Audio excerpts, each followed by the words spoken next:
Olá, meu nome é Carolina Sérgio Gomes e eu sou repórter de cultura do site Metrópolis. Eu conversei com a atriz Beth Coelho e com o diretor Gabriel Fernandes sobre a peça Molly Bloom, que está em cartaz aqui em São Paulo, no Teatro Unimed. A peça traz o último trecho do livro Ulisses, de James Joyce. Nele, a personagem Molly Bloom vive um fluxo de consciência em que ela fala sobre seus dramas, seus amores e suas aventuras amorosas. Confira nossa conversa. Fico imaginando. Será que ele está acordado, pensando em mim ou sonhando? Será que eu estou no sonho?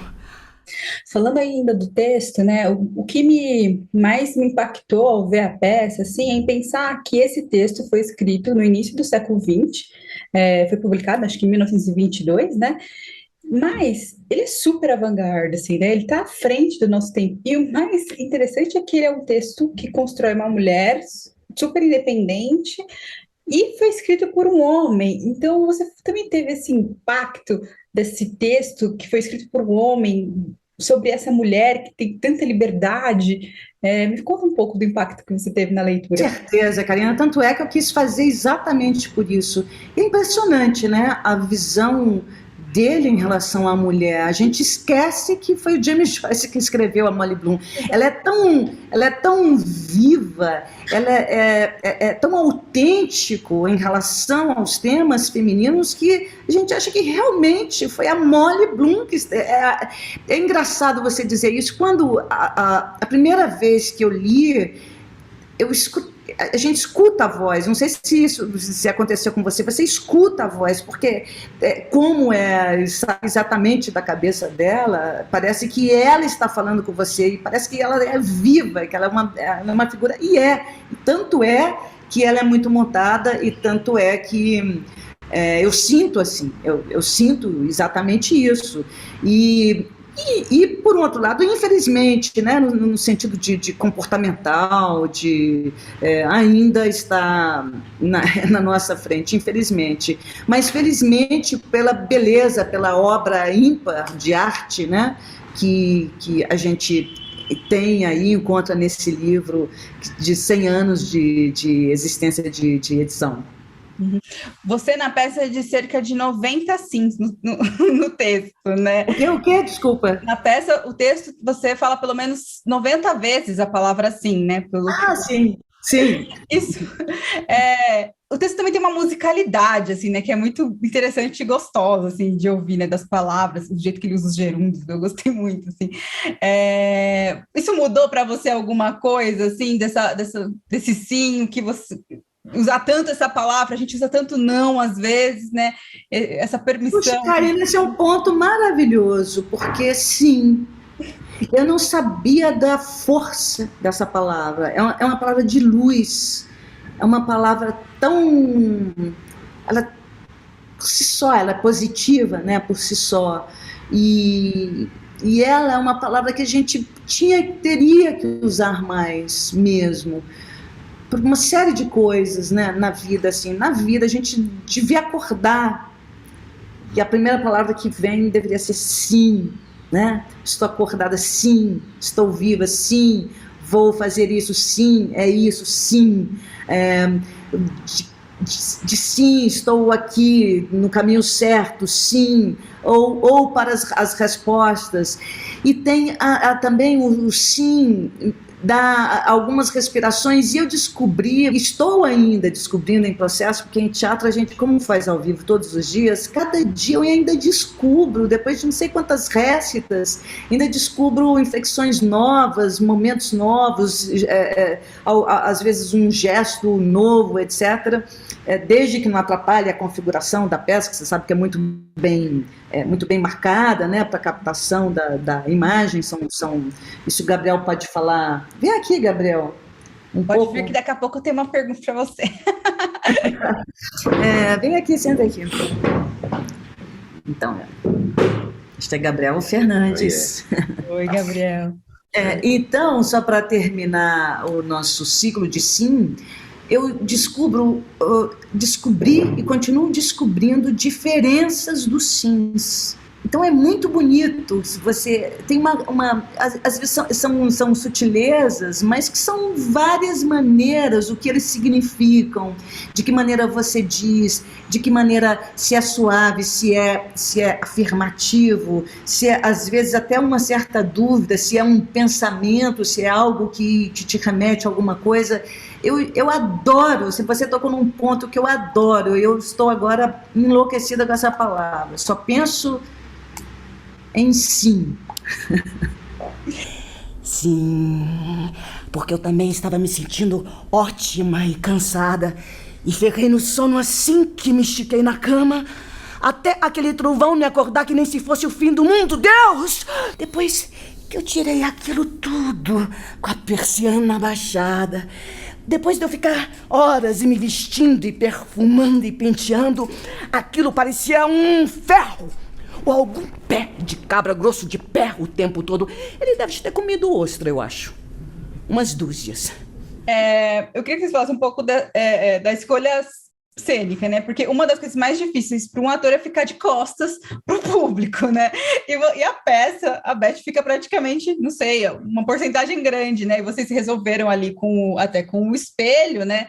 Que traz ali a intimidade da cama, e também com as projeções, né? Como é que foi articular isso? O espelho não foi para resolver o fato de eu começar de costas e fazer muitas vezes de costas. Não, isso foi uma concepção da Daniela desde o início, de que a gente tinha que fazer de alguma maneira com que a plateia fosse espiar, fosse ver essa cama, fosse entrar nesse quarto, e que não podia ser algo como, que não fosse de cara uma coisa tradicional do teatro, aberto, sabe, um palco lá em cima e alguém falando assim, jogado assim, sabe, tão abertamente, que fosse uma coisa fechada, que fosse aos poucos entrando exatamente numa fechadura e fosse indo. E através desse movimento que a gente trouxesse reflexos e também ponto de vista que é muito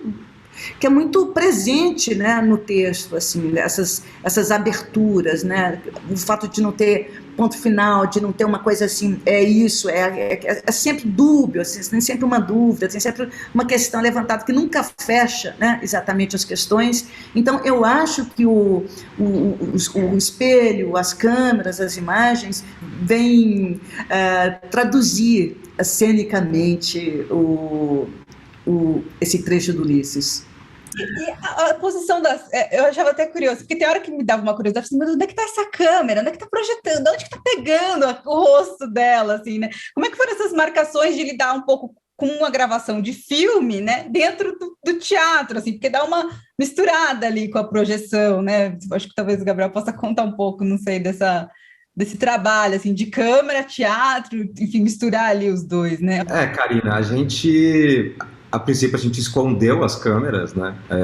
A ideia é que ela não aparecesse.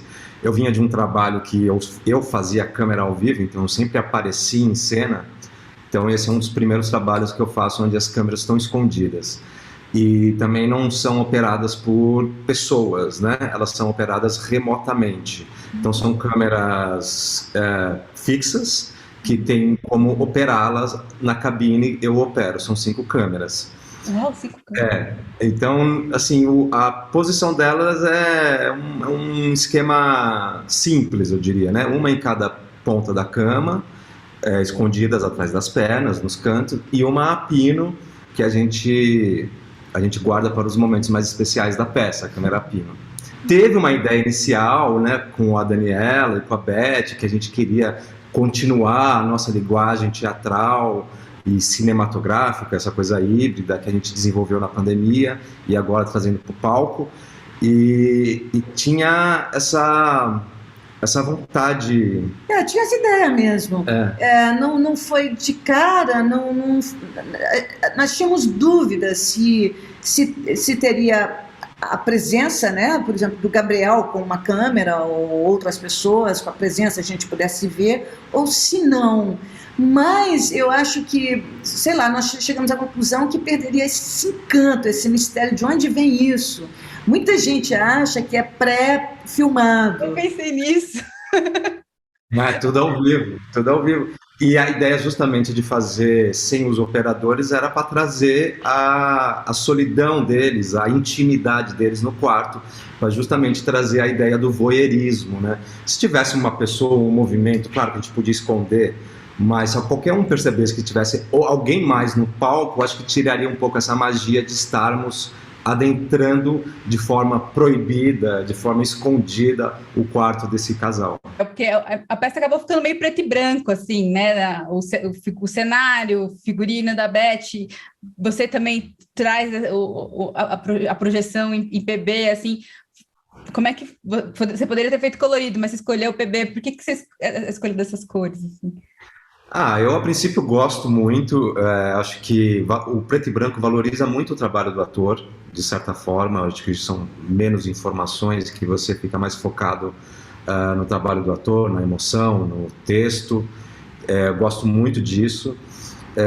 Já todo o conceito, porque não só a tela, como você bem disse, não é só preto e branco, mas parece que o ao vivo é preto e branco, né? Dá essa impressão devido à paleta de cores que foi escolhida aí sim pelos cenógrafos Daniela Toma e o Felipe Tassara, que de fato são vários tons de cinzas, né? Citando esse livro que, enfim, não chega aos pés do Joyce, porém são vários tons, porque a camisola dela, a cama é cinza, o lençol também é outro tom de cinza, o travesseiro também é cinza. Quando a gente fez um Sesc Paulista... O Bloom é preto, né? É um preto acinzentado, claro que tem pequenos detalhes de cor, obviamente, né? Mas a gente enxerga em preto e branco, né? Engraçado. Embora a pele da Beth também seja bem branquinha, do Beto também é uma pele bem branquinha também. Então dá uma sensação de estar assistindo um ao vivo em preto e branco. Então foi todo um jogo de conversa com os cenógrafos, com a Dani, de como a gente ia criar essa paleta, que o cinema acabou entrando junto e que me favoreceu muito, porque eu gosto muito do preto e branco e que também traz uma coisa atemporal também, porque é um livro de 22 e uma história que se passa em 1904, que também acho que traria um pouco dessa estética de época, trazer um preto e branco, um cinema antigo. Então acho que foi todo esse diálogo que eu tive com a Dani e com a Tassara, para a gente chegar nesse preto e branco, que é quase um preto e branco ao vivo. Outra coisa que eu queria te perguntar é porque na peça você fica muito tempo deitada, né? Você passa praticamente a peça, você e o Roberto passam praticamente a peça inteira na cama. Como é que foi essa preparação para falar tanto, né? Dizer tanto texto deitada? E para isso a gente treinou muito. Eu fiz no colchão da minha casa, mas é muito estranho, porque eu não consegui ensaiar na minha cama. É muito estranho, eu não sei te dizer por quê. Porque não sei, porque não é um objeto doméstico, é um objeto... Mas nós fizemos em colchão no chão, porque eu comecei a ensaiar de pé, encostada na parede, mas é outro tipo de coisa, não dava, porque tem a gravidade? A gravidade do chão é completamente diferente da leveza, vamos dizer, é quase que equiparando você atuar de pé ou deitado, é a mesma coisa de você estar fazendo um exercício aqui e dentro da água, é um pouco assim equivalente, entende? Muda completamente a disposição do corpo. Então, teve muito treino para isso. Nós começamos 6 travesseiros e foi tirando aos poucos, porque eu precisava de apoio, sabe? Não conseguia, a garganta era ruim falar e tudo. Mas acho que chegamos lá. Hoje eu só faço com 2 travesseiros. A peça é toda íntima, né? Tem coisas que quanto tempo você demora, às vezes, a soltar um pum do lado de alguém, né? Tipo, a gente compartilha o pum, o xixi, né? Tipo, e a cama, né? A peça é de uma intimidade atroz. Intimidade profunda, né? Assim, e você vê que ali, esse tipo de coisa ainda é uma questão, né? Assim, para o casal de 16 anos. Então, mas é isso, tem que trazer a plateia para essa intimidade que você está falando, pelo que você está falando, parece que nós conseguimos.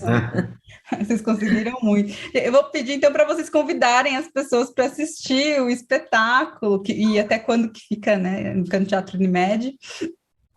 Então fica até dia 26 de março no Teatro Unimed, e o teatro que é muito bonito, né? Teatro lindo mesmo, gosto demais daquele teatro. Ele é muito aconchegante, ele é muito perfeito para essa peça. Eu acho que na medida certa, no tamanho certo, tanto para a cena, né, do cenário, quanto para o filme, para as projeções. Tem uma proporção muito boa e os lugares são todos ótimos. Dá para ver 2, 3 vezes. Quem gostar da peça, as pessoas estão voltando, porque o teatro fica na Alameda Santos, com a Rua Augusta, e estamos sextas e sábados às 20 horas e domingos às 18 horas.